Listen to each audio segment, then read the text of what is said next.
nagsimula sa bunker. Patuloy pa rin po akong nagpapasalamat dahil ang dating bunkers po nalipat po sa Silangan, pero patuloy pa rin po ako na nagsiserve kay Lord. Ngayon din po na narito pa rin po ako kasi may asawa at anak na po, pero ang pagpapala at pagmamahal ng Diyos ay nasa amin pa rin po.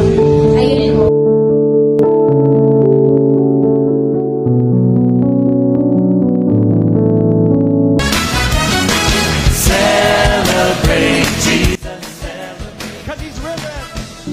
Salamat sa buhay nila Pastor Agi, Pastor Lito na naranasan namin ng Panginoon dahil ginamit ang buhay nila sa amin na kung saan na iba talaga pagka wala kang relasyon. Unang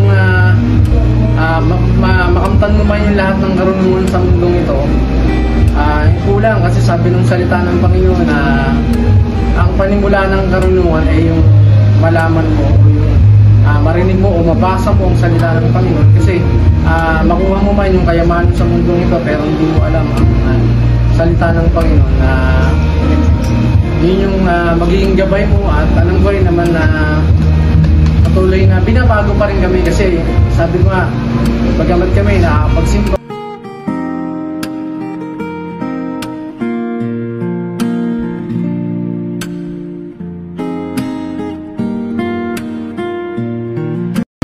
Dito po kami mag-asawa. Ako po si Nante Pinorio at siya naman po ang aking may bahay. Ako po si Glenn Pinorio. Kami po ang The Great Sweet Couple. Pasimula po tayo, balik po ako sa lumang panahon, way back 2002. Nakita kami ni Pastor Lito sa South Korea. Si Pastor Lito is hindi pa siya pastor noong time na yun. Siya lang talaga ang masigasig magyaya sa akin.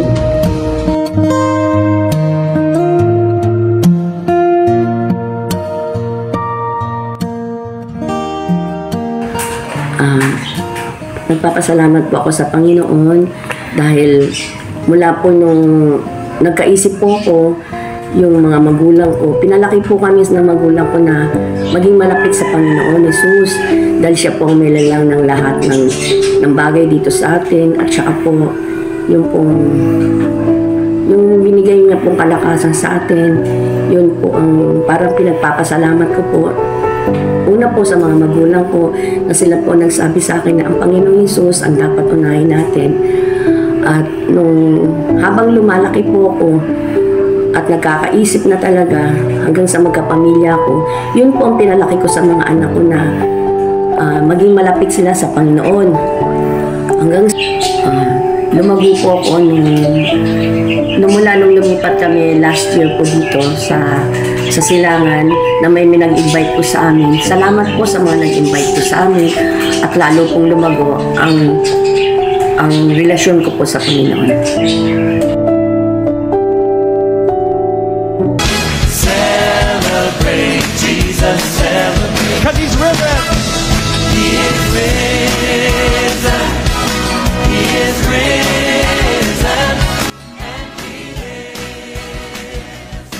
Simula pa kasi nung bata kami, tinuro na sa amin ng parents namin, maging mga lola namin. Kumbaga, nakasanayan na talaga namin magpasalamat sa Panginoon. Na-enhance lang yun simula nung nawali ako sa mga parents ko, sa lolo-lola ko.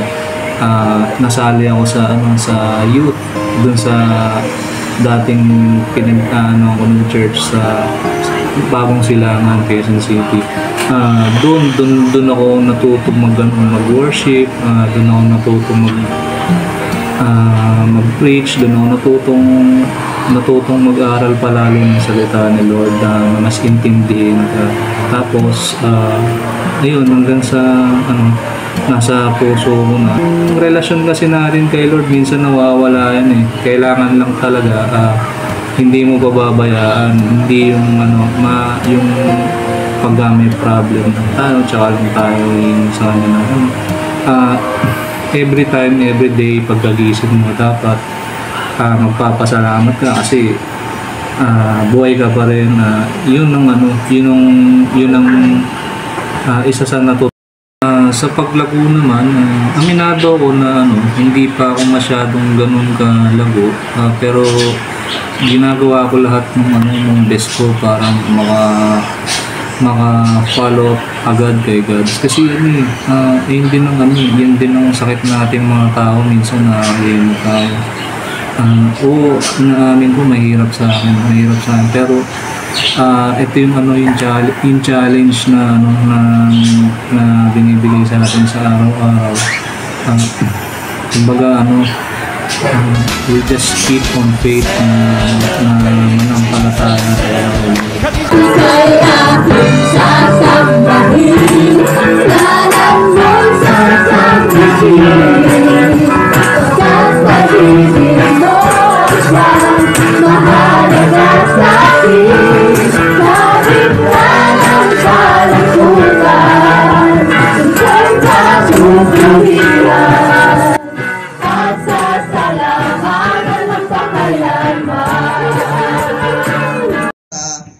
Sa mga taong mahihirap ay mababa, di ba? So tayo, wala tayong may pagmamalaki sa Diyos. Kaya dapat lang na tayo ay matutong magpakumbaba. Amen. Ibulong lang natin, maririnig niya. No? At yung hindi nakikita ng tao ay nakikita niya. Ganon siya ang pangyarihan. Jesus celebrate. 'Cause he's risen. He is risen. He is risen. And he lives forevermore. He is risen.